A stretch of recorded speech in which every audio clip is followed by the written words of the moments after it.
resguardar, confiar en que la gente que está en la calle, que es mucha, actúe con serenidad, que no se exalte, que no se exceda.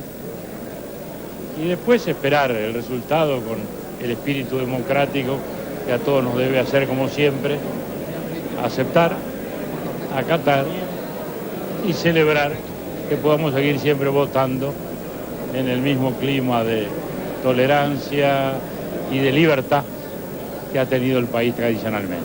Ese alto porcentaje de personas que no contestaban a las encuestas a boca de urna. Eso es habitual, eso es habitual.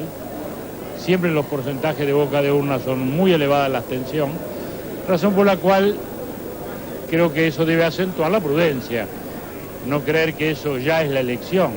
La elección se lo da el escrutinio con los votos, y entonces hay que tener prudencia y no creer que eso ya es la elección, eso es todo. Más allá de los resultados, ¿qué pasa con el Partido Colorado de aquí en más? Hay una necesidad de hacer una evaluación profunda. El Partido Colorado es la historia del país, desde 1830, la presidencia de Fructuoso Rivera, nuestro fundador, hasta hoy. Hemos sido el partido de la construcción del Estado.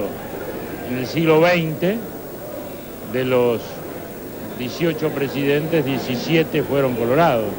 No hay institución del país que no esté impregnada del pensamiento y de la acción del Partido Colorado.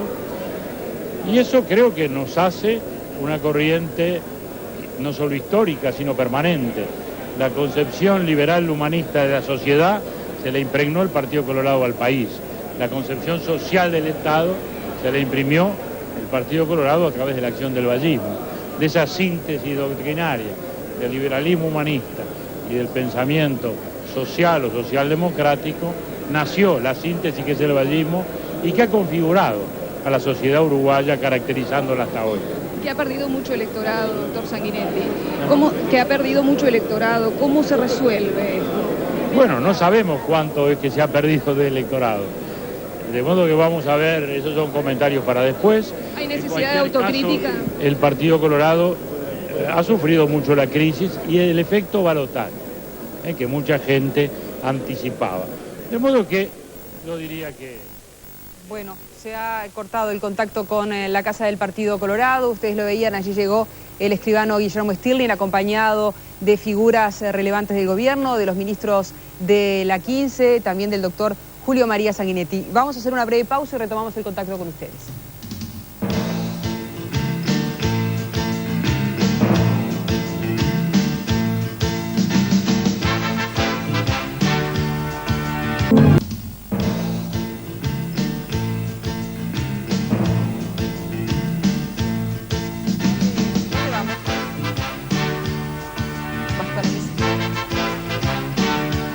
Vamos a los primeros acercamientos, vamos a la mesa de análisis que conduce Gerardo Sotelo, vamos a ver qué dice Alfonso Leza, qué dice Gerardo Caetano. Adelante, Gerardo. Gracias, Jorge. Faltan 15 minutos aproximadamente para que termine la veda informativa. A esa hora vamos a tener cifras aportadas por las distintas empresas encuestadoras que están trabajando hoy. ¿Qué va a pasar a las 8:30 según los datos de los que disponemos con esas cifras y con esas empresas encuestadoras?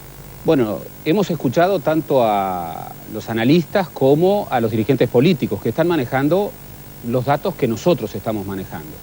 Y todos han sido contestes en que con estos datos no se puede decir mucho o prácticamente hay que decir únicamente se puede esperar. Acá hay un elemento muy importante que es que de las encuestas a boca de urna no surge un dato claro, es decir, han agotado su capacidad explicativa. La compulsa electrónica es mucho más precisa, pero no da resultados tan concluyentes como para afirmar un resultado u otro. Y sobre todo, la respuesta a la pregunta clave, ¿va a haber o no va a haber segunda vuelta? Y en estos momentos se está teniendo lugar, pero es en estos momentos, la tercera metodología, que es la proyección de una muestra de circuitos con datos oficiales, datos donde concretos. Los márgenes de error son bastante más chicos, probablemente no superiores al 1%. Pero se tiene que llegar a un cierto número de casos y esto hasta este momento no ha ocurrido. Claro, la gente está esperando, obviamente, el resultado, sobre todo saber si hay o no segunda vuelta.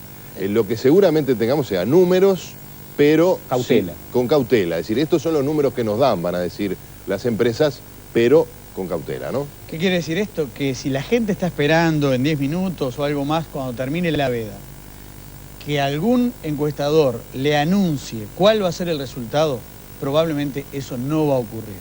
Seguramente le va a decir, a nosotros, a través de una encuesta telefónica, nos dio tanto. ¿Esto quiere decir que no va a haber balotaje? No lo podemos asegurar. O les va a decir, nosotros hicimos una consulta boca de urna con un porcentaje muy alto de gente que no contestó, lo cual nos da tal número, pero no nos permite asegurar que va a haber balotaje. Es decir, a diferencia de otras elecciones, probablemente nadie se juegue a una respuesta muy contundente en pocos minutos. Seguramente en el correr, digamos, de la jornada, de lo que queda de la jornada, vamos a tener, ya con otras metodologías que explicaba Gerardo Caetano, un acercamiento más claro en este final que parece un poco menos contundente de lo que podía esperarse al comienzo de la jornada. La palabra obviamente es balotaje, haya o no haya, ¿verdad? Sanguinetti hacía referencia con respecto a lo que es la expectativa de votos del Partido Colorado, que sufrió el efecto balotaje, un procedimiento que los uruguayos adoptamos luego de la reforma constitucional y a partir de las elecciones anteriores. Y algo me comentabas, Alfonso, antes de salir al aire, incluso que querías hacer referencia a este cambio en las reglas de juego y cómo pudo haber efectivamente beneficiado o perjudicado a los distintos partidos que compiten. Sí, 2 o 3 cosas sobre esto. Gerardo también tiene sus comentarios para hacer. Hay que recordar que las nuevas reglas electorales se estrenaron en la elección del año 99. Cuando Sanguinetti refiere al efecto balotaje, quiere decir lo siguiente. El balotaje en realidad es la segunda ronda. Es decir, cuando ninguno de los candidatos supera el 50%, tenemos que ir a una segunda ronda entre los dos más votados. En la primera queda fijado el Parlamento. Es decir, en realidad ocurra lo que ocurra, en la primera ronda queda el Parlamento. Lo que el Partido Colorado intentó hacer, al parecer de manera infructuosa, fue tratar de convencer a los uruguayos que en la primera ronda no se decidía el presidente, que era una elección casi parlamentaria, quería evitar que la decisión parlamentaria, es decir, que, presidencial, es decir, que el balotaje fuera ahora en octubre. A eso es a lo que refiere el presidente cuando dice el efecto balotaje. Ahora, eso se adelantó el balotaje. Claro, pero se adelantó a raíz de las cifras que las encuestas de opinión pública, daban, con una fuerza política, el Encuentro Progresista, o muy cerca o superando incluso ese 50%, ¿verdad? Sí, de no haber sido así, de repente la visibilidad para el elector era precisamente la que se buscaba. Sí, yo no diría a raíz de, o sea, no como desde luego, sino que las encuestas reflejaban una realidad. Yo quería decir, no sé si Gerardo querés hacer alguna precisión de esto, pero quería hacer dos comentarios más sobre los efectos de la reforma. Porque la reforma electoral, a través de la Constitución, las reformas no son neutras, siempre tienen efectos. Yo creo que hay 2 cosas más que han afectado. Dame los titulares y después vamos a tener tiempo seguramente para desarrollarlos. Te doy los titulares. Creo que la candidatura única obligatoria para cada partido terminó favoreciendo al Encuentro Progresista y perjudicando a quienes promovieron la reforma, que fueron los colorados y los blancos.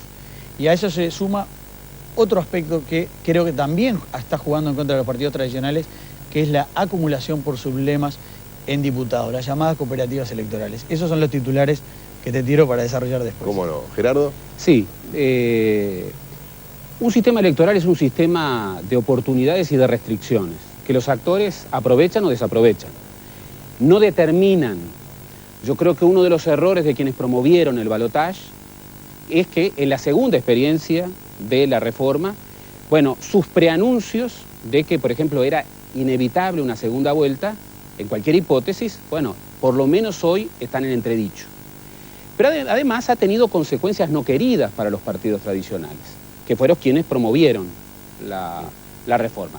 Voy a dar simplemente 2. En primer lugar, la anticipación del balotaje puede perjudicar gravemente a uno de los partidos. Ocurrió en la elección anterior, pero sobre todo está ocurriendo en esta elección.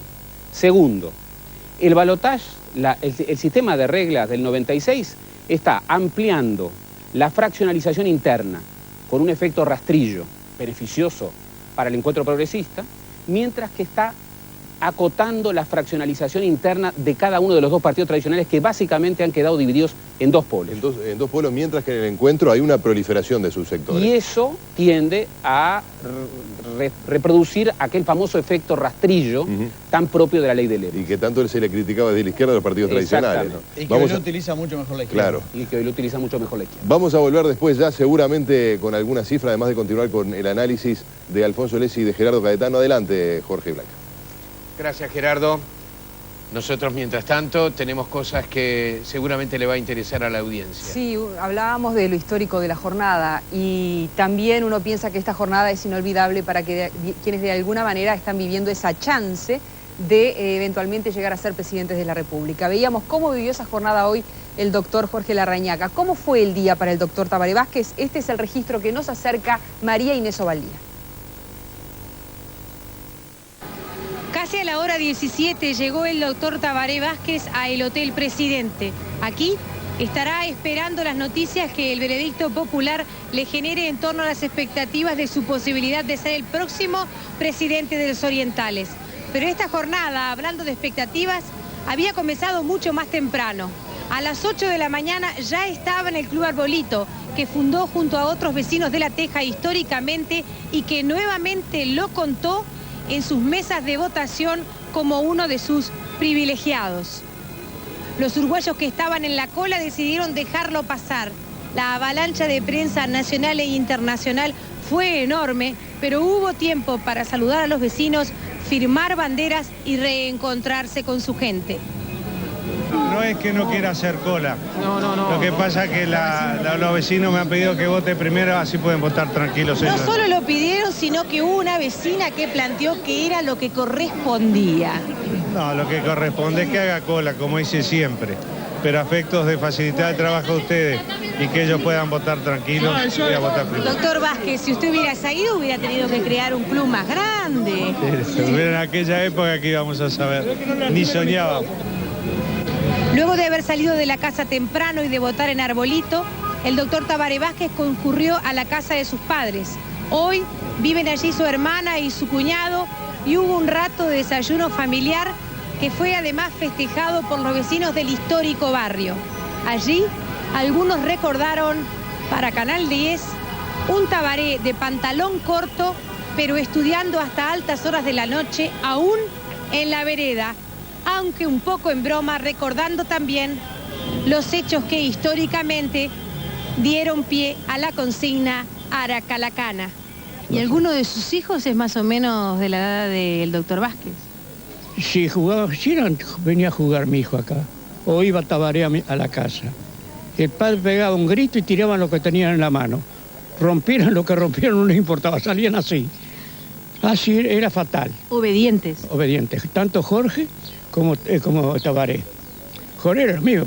El viejo se ponía, pegaba un chiflido y salían todos. Era fenómeno. Eran buenos muchachos, muy de confianza, buenos muchachos, respetuosos. Yo con todo cariño lo aprecio. Pero no lo vota. No, lo voto moralmente. A ver, ¿cómo es eso? Y porque lo aprecio, o como vecino y como persona. ¿Qué le desea un blanco como usted al doctor Vázquez como presidente? Yo no sé, mijo. Yo le deseo lo mejor de la suerte. No como vecino, sino como una gran amistad que tengo, que lo admiro al hombre, por la capacidad que tiene. Mire, cuando él era chico, en aquella esquina, sí, aquella esquina que era una carnicería, sí, se sentaban en el escalón y a las 10 de la noche iban todos presos porque estaban, y Tabaré con los libros abajo del brazo, a las 10 de la noche. Eso se lo puedo decir. Hay gente que lo vio a Tabaré a las 10 de la noche estudiando. Desde la Argentina, algunos familiares ya ancianos vinieron a testimoniarle su afecto y también a aportar su voto. Entre lágrimas y abrazos hubo memoria colectiva y memoria familiar. ¿Por qué vino, señor? A votar. A votarlo porque somos parientes. Somos primos segundos de él. Mi madre era prima hermana del papá de él. Y por eso siempre lo estuvimos acompañando en todo. ¿Y cómo era antes, igual que ahora? Era una familia muy humilde, muy sencillo, buena. Sencillo. Muy sencillo. Muy bueno. Muy buena familia, todo. Llegando a su casa, Recibió también allí algunos testimonios de la prensa. Preparó una carnecita en la que no participamos y esperó que su esposa volviera de votar. La misma recordó ante escasos medios de prensa que estábamos allí presentes que será una ciudadana más y no la primera dama y que seguirá viviendo en su casa de la calle Bullenthal. Que voy a ayudar lo más que pueda. Después de haber recorrido el país entero como lo hicimos, la gente quiere un cambio. Y voy a estar dispuesta a eso. Necesitamos apoyo. Y comprensión. Y cuando usted dice apoyo, ¿a quién se lo pide? A la gente, a todos los uruguayos. A todos los uruguayos. Tenemos que cambiar este Uruguay, por favor. Recorrí todo el país. Lo vamos a cambiar. Y vi lo que... Sí. Tiene muchos años de trabajo a nivel social, de trabajo acompañando a su esposo. Toda mi vida, 40 años de casados. Toda mi vida, lo hacíamos de solteros. Es que fue ahí donde lo conoció. Sí. A ti te digo de esto, ¿eh? Muchas gracias. A nadie más, María Inés. Estás con el clan en la mano. Estoy con el clan. El doctor Tabaré Vázquez y su esposa partieron de su casa de la calle Bullenthal, que en el último momento se encontraba rodeada de vecinos y adherentes. Algunos, según le testimoniaron el propio Tabaré Vázquez, habían llegado hoy y desde España, concretamente desde Barcelona. Materas, banderas de las recientes y de las históricas fueron firmadas por el líder del encuentro progresista y hubo también un momento para aproximarse en la memoria a la figura del general Líber Seregni. Desde su casa y en improvisada caravana, al son de bocinas y frente al agitar de banderas y los gritos de euforia en las calles de Montevideo, desde su casa del Prado y hasta aquí, hasta 18 de julio, acompañamos en esta jornada histórica al líder del encuentro progresista, doctor Tabaré Vázquez. Ahora solo resta esperar o escuchar el veredicto popular. En esa espera estamos todos y el doctor Tabaré Vázquez está allí en el Hotel Presidente desde temprano en la tarde, acompañado de todos los dirigentes del encuentro progresista Frente Amplio Nueva Mayoría, los equipos de subrayado también, con la gran cantidad de gente que ya vimos en el trabajo de los compañeros, está yendo hacia allí, hacia las afueras del Hotel Presidente en el centro de Montevideo. Lo que les podemos decir casi a las 8:30 de la noche, que la certidumbre es la incertidumbre, como le señalábamos hace algunos minutos. Pero vamos con la mesa que dirige Gerardo Sotelo.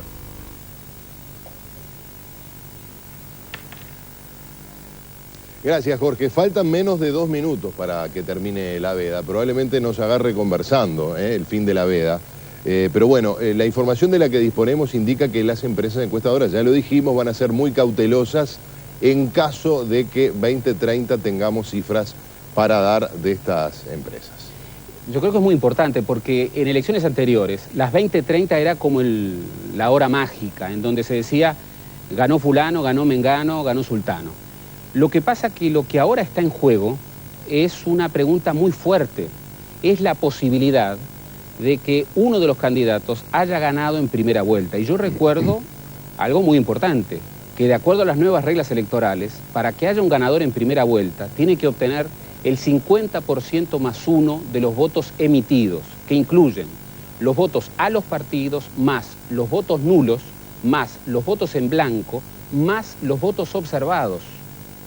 Es decir, que es un nivel de exigencia muy grande. Se puede dar la eventualidad. De como exigencia ya en cuanto a obtener esa cifra. Exacto. Es decir, podemos decir que el que está cerca del 50 compite contra todos. Exactamente. Contra los votos a los otros partidos más los votos en blanco. Hasta los votos observados, que hoy no vamos a saber su contenido. Claro. Incluso hay una cosa muy importante, que nosotros podemos en algún momento, con una cifra más o menos clara, llegar a anunciar que el encuentro progresista ha obtenido mayoría parlamentaria, cosa que no estamos anunciando, pero que hipotéticamente se puede dar, y al mismo tiempo podemos llegar a decir que no sabemos si ganó la presidencia de la República en primera vuelta. Perdón, le pido al control que me confirme si ya estamos en las 20:30 horas. Creo que ya estaríamos en esa hora y podríamos hablar y dar información que no dábamos hasta ahora, ¿no? Gracias Jorge. Efectivamente, se terminó la veda, podemos hablar de números concretamente, Alfonso, ¿o no? ¿O no todavía? Sí, quizás hay que esperar que todavía... pero podemos decir a grandes rasgos que la mayoría de las encuestas están manejando un entorno entre el 48 y el 52% de votos a favor del encuentro progresista. Un entorno de los blancos del 30, 33, 34, según la encuestadora, y un entorno del Partido Colorado que es bastante amplio, entre el 8 y el 14, o sea... Ahí está la diferencia mayor. Claro, por eso decíamos que seguramente no se podía afirmar resultados contundentes, porque usted dirá, bueno, qué chiste, del 48 al 52 hay 4 puntos, que en cualquier encuesta es un margen razonable. Lo que pasa es que justo en el medio está el eje del 50. Hay que decir que la encuesta que se realizó vía telefónica, la empresa que realizó vía telefónica y es la que tiene menor porcentaje de gente que se negó a responder, es la que da una aproximación mayor a un eventual triunfo del encuentro. Estaba manejando esa empresa un 51,4%, pero con mucha reserva, porque está por debajo del margen de error, digamos, entre el 50 y el margen de error. Hay algo a la que no nos podemos equivocar, me parece, y es que en cualquier hipótesis, el encuentro progresista, y esto creo que no le podemos errar, se acerca muchísimo a la mayoría parlamentaria. Gane o no gane la presidencia en esta instancia, las hipótesis más bajas de las encuestadoras dejan al encuentro progresista en el umbral de la mayoría parlamentaria, y este es un dato muy relevante. Y el otro, me parece que lo que van sugiriendo estas encuestas tan ajustadas es, gane quien gane, otra vez un país muy dividido en 2 bloques, lo que va a obligar en cualquier caso a acuerdos,